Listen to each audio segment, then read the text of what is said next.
dans cette salle du tribunal correctionnel de Paris est d'une gravité extrême pour l'état de droit,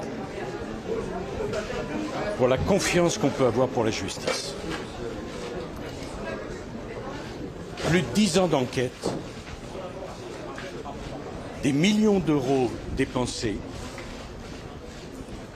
pour trouver un financement libyen dont le tribunal correctionnel vient de dire qu'il n'a pas pu, et pour cause, être trouvé dans ma campagne. Le tribunal a été plus loin en déclarant solennellement que le document Mediapart, qui était à l'origine de cette procédure, était, je cite, un faux. J'ai été renvoyé devant ce tribunal pour 4 délits. Sur 3, j'ai été relaxé. Pas de financement trouvé, pas de corruption. Je suis donc condamné pour avoir prétendument laissé faire 2 de mes collaborateurs qui auraient eu l'idée d'un financement illégal de ma campagne. Depuis toutes ces années, j'ai assumé toutes mes responsabilités. Je n'ai naturellement refusé aucune audience. J'ai été mis en garde à vue.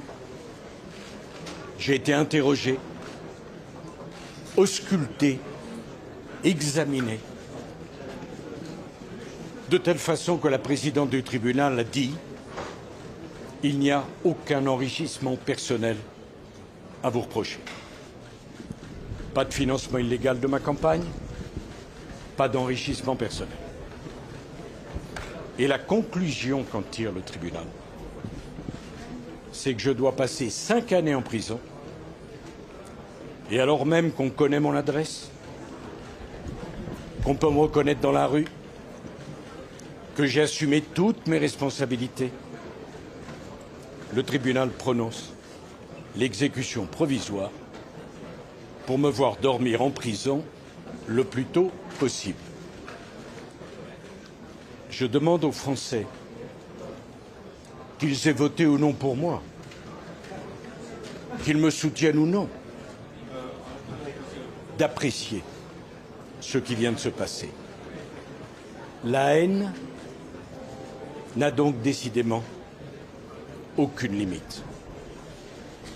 J'assumerai mes responsabilités, je déférerai aux convocations de la justice, et s'ils veulent absolument que je dorme en prison, je dormirai en prison. Mais la tête haute. Je suis innocent.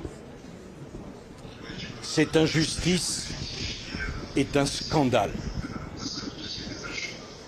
Je ne m'accuserai pas de quelque chose que je n'ai pas fait. Naturellement, je ferai appel. Sans doute devrais-je comparaître les menottes aux mains devant la cour d'appel.